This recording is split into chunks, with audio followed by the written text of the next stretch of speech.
Panjang ya, mampus.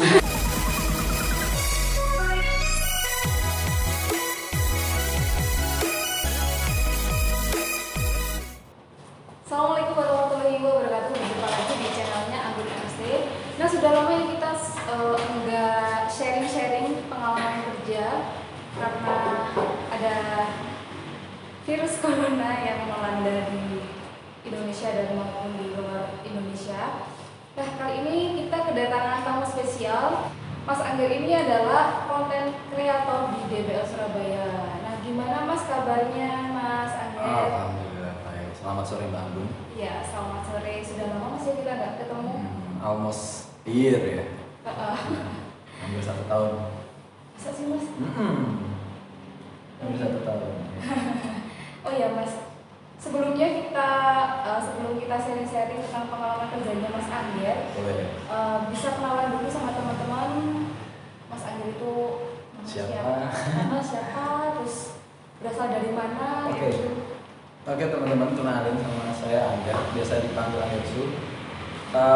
Apa ya? Mau tanya apa lagi? Saya pasti berasal dari Kota Blitar karena saya lahir dan besar di sini. Meskipun saya sekarang hijrah keluar kota untuk mengais rezeki. Ya. Terus apa ya? Kesibukan saya ya sebagai budak korporas. Budak korporat. Nah, sama iseng-iseng bikin menyalurkan hobi sebagai pembuat video gitu aja sih, Mbak. Dan Sama gitu Mas. aja. Iya, gitu. Jauh lebihnya biar mereka aja yang menilai. Kayak mau audisi aja. Mm-mm. Oh ya Mas, Mm-mm. sebelumnya sebelumnya bisa ceritain nggak latar belakang Mas Angger ini dulunya sekolahnya apa, terus apa, ngambil jurusan broadcasting atau spesialis video gitu? Oke. Kalau dulu saya sih, sebenarnya saya terjun ke dunia video juga nggak sengaja. Sebenarnya nggak sengaja banget. Karena waktu dulu saya SMA-nya udah lama lulusnya Mbak, udah lama banget. Jadi kalau misalkan bisa dibilang saya sekarang udah tua, nggak tua sih, dewasa dan matang ya. Jadi waktu dulu saya SMA itu ambil jurusan IPS, ilmu sosial, kan. Ilmu sosial dengan harapan saya bisa menjadi sejarawan. Terus habis itu lanjut ke kuliah. Di bangku kuliah saya juga ambilnya ilmu komunikasi. Ilmu komunikasi. Terus waktu semester 1, semester 2 nggak berasa banget seperti ya mahasiswa pada umumnya. Cuman ya kuliah pulang, semester 2 kuliah pulang, hingga semester 3 mulai band-bandan, mulai jadi anak band, mulai agak ya sedikit melenceng dari aktivitas sebagai anak kuliah. Sedikit metal gitu. Enggak, sedikit nge-pop rock. jangan metal, terlalu dark mood gitu kan. Terus abis itu mulai sampai semester ketiga masih band-bandan dan segala macem. Terus hingga di semester keempat itu ada salah satu mata kuliah pilihan fotografi. Mata kuliah pilihan yang namanya fotografi. Nah di situ baru pertama kali yang namanya setelah sekian lama nggak pegang kamera, terus maksudnya nggak pegang kamera profesional ya, cuma sekedar pegang-pegang doang, nggak mendalami itu. Terus habis itu di semester keempat itu iseng-iseng masuk ke mata kuliah fotografi. Terus habis itu belajar di situ, terus belajar hingga akhirnya waktu semester keempat hampir kelar itu saya ditawarin masuk. Bukan ditawarin sih, saya diajak teman-teman buat masuk ikutan ini aja, KINE namanya, KINE Komunikasi. Itu salah satu istilahnya komunitas film internal di kampus. BTW kampusnya mana Mas? UPN Veteran. Oh, UPN. UPN Veteran Surabaya. Sekarang yang jadi negeri. Kalau dulu saya waktu masuk itu swasta, keluarnya negeri. Jadi ijazah saya tanpa ada embel-embel yayasan. Terus habis itu waktu di semester awal semester 5 itu udah mulai gencar ya, maksudnya bukan gencar sih, udah mulai pengen dalam lagi masalah video, terus masalah kameraan, bagaimana settingnya dan segala macam.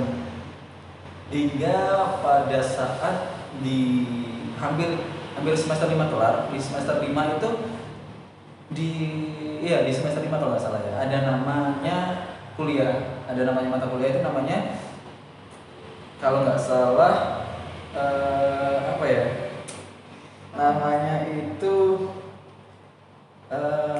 wait namanya adalah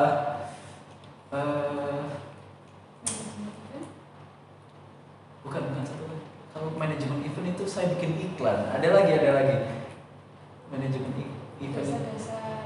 Bukan, pokoknya ada mata kuliah yang dituntut kita untuk bikin program berita.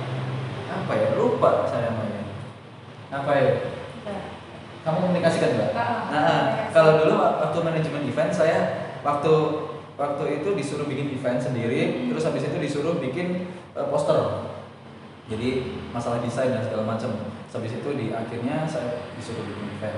Nah, kalau ini tuh saya waktu itu syarat untuk lulus kuliah, mata kuliah maksudnya, itu harus bikin program berita. Yang mana itu harus berupa video. Jadi kayak orang ngomong, terus ada reporternya, ada presenternya, dan ada segala macam produser dan segala macam. Itu kita harus bikin kayak gitu. Dan kalau nggak bikin, kita auto nggak lulus. Nah, jadi teman-teman yang ada di dalam satu grup saya nggak ada sama sekali yang bisa. Kecuali saya juga nggak terlalu bisa karena saya cuma tahu kamera. Saya cuma tahu kamera dan cara mengoperasikan tanpa saya tahu gimana itu cara ngeditnya, tanpa saya tahu gimana biar jadi berita yang bagus itu kayak gimana. Jadi selama saya dipasrahin jadi editor, ya udahlah si Anggir aja yang edit. Soalnya dia ikut Ina. Padahal saya cuma ikut-ikutan doang, Mbak. Saya nggak apaan sih ini. Jadi saya cuma ikut-ikutan doang tanpa saya terjun ke dalam yang kayak bikin film itu kayak gimana. Saya cuma ikutan nongkrong doang. Dari situ, terus habis itu dipasrahin jadi editor, dipasrahin buat ngedit program berita tersebut. Ya udah mau kayak gimana lagi gitu kan. Saya nggak punya pilihan lain. Kalau kita nggak ngedit, kita nggak lulus, kita harus ngulang 1 semester lagi dan itu bete banget. Saya paling benci sama dosennya. Jadi ya udah mau nggak mau saya harus browsing, saya harus belajarnya via online, via YouTube. Dan satu hal yang bikin saya paling ingat itu saya menghabiskan satu paket malam hanya untuk belajar cara how to edit videos. Jadi saya dulu tuh pakai salah satu provider yang paketannya murah banget. Terus habis itu habis dalam waktu semalam. Jadi buat nonton YouTube, terus tutorialnya apa aja dicatat, cara editingnya kayak gini, dan aplikasi pertama yang saya buka adalah Adobe Premiere Pro. Dan itu adalah aplikasi yang menyelamatkan saya hingga saya masih bertahan sampai saat ini. Seperti itu. Terus habis itu hingga saya tahu cara pengoperasiannya kayak gini, terus habis itu cara editnya kayak gini. Kalau masalah syutingnya kan kita ya udahlah syuting seperti biasa, kita ngobrol di depan kamera, kita nge-report apa yang ingin kita sampaikan seperti ini gitu kan. Ya, PR-nya cuma ngedit. Habis itu semuanya udah kelar, bumper, teks, terus segala macam lighting itu saya kerjain secara manual, secara otodidak tanpa ada unsur saya belajar lebih jauh kepada orang yang lebih expert, nggak ada sama sekali. Akhirnya ya udah, dan syukur alhamdulillahnya kita dapat A+. Nah, dapat A+ dengan mata bengkak kayak panda karena semalam suntuk gitu kan. Nggak tidur. Kalau saya sak seliutan, kalau istilahnya kata orang sak seliutan gitu kan. Kalau saya sak seliutan ya kita nggak lulus gitu. Jadi ya thanks to God. Jadi itu yang menyelamatkan saya hingga saat ini. Terus akhirnya dari situ mulai demen, cara ngeditnya kayak gini. Dulu settingnya ala kadarnya, export settingnya ala kadarnya, ngedit ya ala kadarnya, yang penting kesusun aja itu video gitu kan. Kalau sekarang lebih ke how to make a good video, how to make a good movies or etc gitu kan. Terus hingga lulus terus makin demen gitu kan sama video. Terus nekat-nekat beli kamera yang murah-murahan hingga saya ketipu juga kamera yang dijual itu ternyata berjamur. Dia saksinya, gitu, adik saya saksinya. Jadi kameranya tuh ya udahlah pokoknya beli aja dulu. Terus kameranya ternyata berjamur sensornya. Jadi itu nggak bisa diselamatin. Terus banyak lah pokoknya suka duka saya untuk bisa jadi video creator. Terus habis itu makin kesini makin tahu gitu kan kamera yang proper kayak gimana, terus settingnya kayak gimana. Terus apa namanya, di tahun 2015 saya lulus itu nyoba-nyoba freelance, wedding, terus nyoba-nyoba freelance apa aja lah namanya juga freelance gitu kan, nyambung hidup. Terus dari situ nyoba bikin production house sendiri. Namanya apa? Ada deh. Ada dong. Mas Angger ini. Iya, di Rewangnya Pelit, Kak Suge-suge ya Mbak.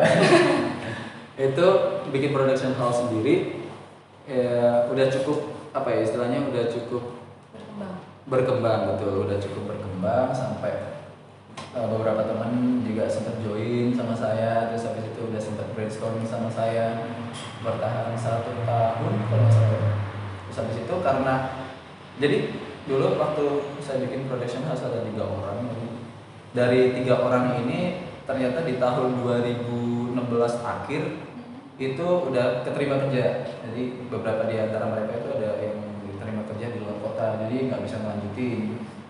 Di situ saya ya udah mau gimana lagi, saya nggak punya tim, saya nggak punya apa ya teman untuk brainstorm, kita nggak punya link, kita nggak punya channel, terus kita nggak punya kerabat lagi, karena beberapa rekanan yang nge-hire kami itu adalah beberapa referensi dari mereka gitu.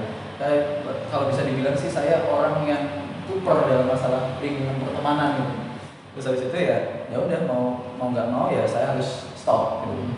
Dari stop situ di tahun 2017 awal itu ada salah satu teman yang nawarin saya buat ada, kamu mau nggak ini ngedit video supporter waktu itu, ngedit video supporternya DBL.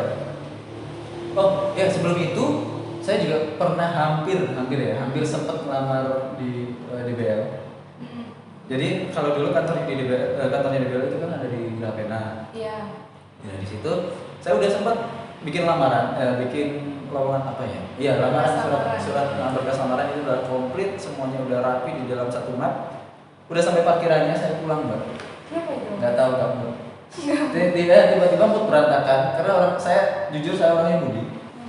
Sampai sana karena apa ya istilahnya nggak tahu, tiba-tiba aja di dalam hati ini kayak nggak seret gitu, kayak nggak seret. Ya apa sih? Heran dah. Iya. Kayaknya lagi. Jadi sampai parkiran Grapena saya memutuskan buat pulang. Ya udahlah, saya ini aja lah, kerja yang lain aja, nyari freelance lagi, nyoba nyari di mana aja lah situ. Nah itu tahun 2016 akhir waktu PH saya ya, bisa dibilang PH ya, itu sedikit kolaps. Terus habis itu yang di tahun 2017-nya ketika saya memutuskan untuk nggak ngelamar di situ, ada teman dari DBL itu nawarin saya. Saya dulu nggak tahu kalau dia kerja di situ. Dia cuma ngechat saya, kamu mau nggak ini ngedit video apa dulu, terus video supporter, videonya dikasih linknya, maksudnya dikasih referensinya kayak gini, berapa video, 10 video. Jadi ada beberapa SMA gitu kan, cuman durasi 10 menitan. Ya udahlah, fee-nya berapa, fee-nya sekian, ya udahlah nggak apa-apa daripada nggak ada penghasilan sama sekali gitu kan. Terus habis itu oke, ngedit udah kelar, ternyata si teman-teman di DBL itu suka. Nah, terus habis itu 2 bulan kemudian ditawarin, mau nggak jadi freelance DBL, freelance apa, untuk ini ngedit video di kota-kota. Maksudnya di kota-kota itu jadi apa namanya, ditaruh di kota, di beberapa kota gitu kan. Kebetulan waktu dulu kota pertama yang saya tuju adalah Makassar. Di Makassar, kamu ke Makassar gimana? Berapa hari? 4 hari. Di situ ngedit video supporter sama video versus. Video versus itu video final yang mempertemukan kedua sekolah gitu kan. Video versus namanya. Terus di situ sampai situ ternyata ya mereka puas juga gitu kan. Mereka puas juga. Terus setelah itu beberapa bulan kemudian ditawarin, kamu mau jadi freelance-nya atau mau jadi ini ngedit di kantor tapi jadi karyawan kontrak.